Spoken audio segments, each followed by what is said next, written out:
Bismillah, Alhamdulillah, wassalatu wassalamu ala rasulillah, amma ba'd. Lanjutan dari ringkasan keutamaan-keutamaan zikir yang terdapat dalam hadis Rasulullah Sallallahu Alaihi Wasallam. Zikir yang kelima adalah membaca la haula wala quwata illa billah. Dalam hadis yang terdapat dalam Sahih Bukhari Muslim, muttafaqun alaih, Rasulullah Sallallahu Alaihi Wasallam bersabda, maukah aku tunjukkan kepada kamu kalimat yang merupakan perbendaharaan dari perbendaharaan surga? Lalu yang meriwayatkan ini, sahabat ini mengatakan, mau, ya Rasulullah, fidaka abi wa ummi, ayahku dan ibuku sebagai tebusan. Maka beliau mengatakan, la haula wa la quwata illa billah. Keutamaannya ini kalimat dari perbendaharaan surga. Kemudian dalam hadis Sunan At-Tirmidzi, Rasulullah bersabda, maukah aku tunjukkan kepada kamu salah satu pintu dari pintu-pintu surga? Beliau mengatakan, la haula wa la quwata illa billah. Kemudian dalam hadis yang diriwayatkan oleh Imam Hakim, Nabi bersabda, maukah aku ajari engkau atau aku tunjukkan kepada kamu kalimat dari bawah arsy dari perbendaharaan surga, yaitu la haula wala quwata illa billah. Allah Azza wa Jalla mengatakan, aslama abdi wastaslam. Hambaku berserah diri, masuk Islam dan berserah diri. Dan dalam Musnad Ahmad, Rasulullah bertanya, wa ma ghirasul jannah? Apakah itu tanaman surga? Maka beliau menjelaskan, la haula wala quwata illa billah. Dan dalam Musnad Ahmad juga Rasulullah SAW mengatakan, dan ini dalam riwayat, dan aku diperintahkan untuk memperbanyak ucapan la haula wala quwata illa billah, karena ini termasuk perbendaharaan di bawah arsy. Keutamaan membaca la haula wala quwata illa billah atau disebut dengan al-hauqalah. Berikutnya adalah istighfar, membaca astaghfirullah. Keutamaannya dalam Sunan Abu Dawud, Rasulullah SAW bersabda, siapa yang membaca astaghfirullahalladzi la ilaha illa huwal hayyul qayyum wa atubu ilaih, maka diampuni dosa-dosanya. Sekalipun dia melaksanakan dosa yang besar, yaitu farra minaz zahab, lari dari peperangan. Yang mana ini termasuk salah satu dari 7 dosa yang membinasakan. As-sab'ul mubiqat, dosa besar yang membinasakan. Allah ampuni kalau beristighfar, membaca astaghfirullahalladzi la ilaha illa huwal hayyul qayyum wa atubu ilaih. Kemudian dalam Sahih Bukhari, sayyidul istighfar. Sayyidu pemuka atau paling utama dalam istighfar adalah engkau mengatakan, membaca Allahumma anta rabbi la ilaha illa anta khalaqtani wa ana abduk wa ana ala ahdika wa wa'dika mastata'tu a'udzubika min syarri ma sana'tu abu'u laka bi ni'matika alayya wa abu'u bi dzambi ighfirli fa innahu la yaghfiru dzunuba illa anta. Rasulullah bersabda, siapa yang membaca istighfar ini dari siang harinya dan dia yakin dengan ucapannya ini, lalu kemudian orang tersebut meninggal dunia sebelum sore, maka dia termasuk penduduk surga, penghuni surga. Dan siapa yang membacanya di malam hari dalam keadaan yakin, lalu kemudian meninggal dunia sebelum datang waktu subuh, sebelum datang waktu pagi, maka dia termasuk penghuni surga. Kemudian dalam Sunan Abu Dawud, Rasulullah SAW pernah masuk ke dalam masjid, lalu tiba-tiba ada orang yang sudah selesai sholatnya. Dan dia bertasyahud, membaca Allahumma inni as'aluka ya Allah al-ahadus samadul ladzi lam yalid wa lam yulad wa lam yakul lahu kufuwan ahad antaghfira li dzunubi innaka antal ghafurur rahim. Maka Rasulullah bersabda, mengatakan qad ghufira lahu. Dia mengatakan telah diampuni dia sebanyak 3 kali. Kemudian ucapan la ilaha illallah, kalimat tauhid. Membaca la ilaha illallah. Keutamaannya dalam hadis riwayat Muslim, Rasulullah SAW bersabda, bukankah telah Allah jadikan untuk kalian itu apa yang kalian bisa sedekahkan? Karena setiap tasbih itu sedekah, setiap takbir itu sedekah, setiap tahmid sedekah, dan setiap tahlil la ilaha illallah menjadi sedekah. Dalam hadis yang muttafaqun alaih, Rasulullah bersabda, siapa yang membaca la ilaha illallah wahdahu la syarikalah, lahul mulku wa lahul hamdu wa huwa ala kulli syai'in qadir.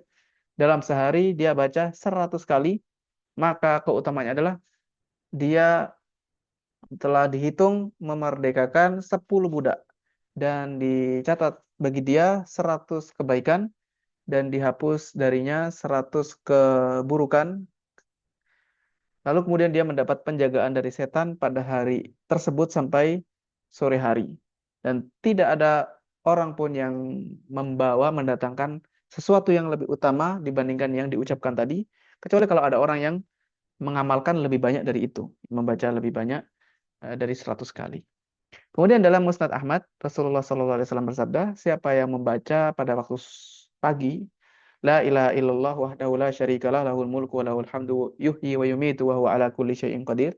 Membaca zikir ini 10 kali, maka Allah akan mencatat bagi dia setiap kali bacaan ini asyra hasanat, 10 kebaikan, dan Allah hapuskan 10 keburukan. Lalu Allah tinggikan 10 derajat, dan dia seperti memerdekakan 10 budak. Lalu dia mendapatkan senjata, mendapatkan perlindungan sejak awal pada hari itu sampai akhirnya. Dan tidak beramal amalan yang menyusahkannya. Walam ya'mal yauma idzin amalan yakharuhunna. Fa in qala hina yumsi famithlu dzalik. Kalau dia bacanya pada sore hari, ini di pagi hari, kalau dia baca pada sore hari, maka semisal itu juga. Lalu dalam Sahih Muslim, Rasulullah SAW bersabda, siapa yang membaca la ilaha illallah wahdahu la syarikalah lahul mulku wa lahul hamdu wa huwa ala kulli syai'in qadir, dibaca 10 kali, maka seperti orang yang memerdekakan empat empat orang dari keturunan Ismail alaihissalam. Dan dalam Musnad Ahmad disebutkan bahwasanya Nabi Nuh mengatakan kepada anaknya, sesungguhnya aku akan berwasiat kepada kamu, aku perintahkan 2 hal dan aku larang 2 hal. Aku perintahkan dengan membaca la ilaha illallah. Perintahkan agar bersaksi tidak ada sesembahan yang berhak disembah kecuali Allah.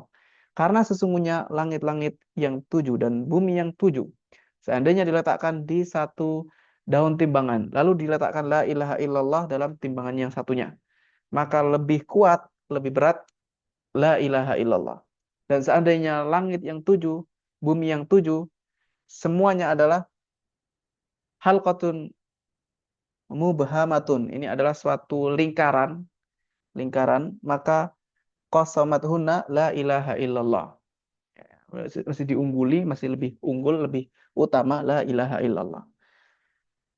Kemudian zikir-zikir secara umum, keutamaan zikir secara umum dalam Sahih Muslim, Rasulullah SAW bersabda, sesungguhnya setiap manusia dari anak Adam diciptakan memiliki 360 sendi.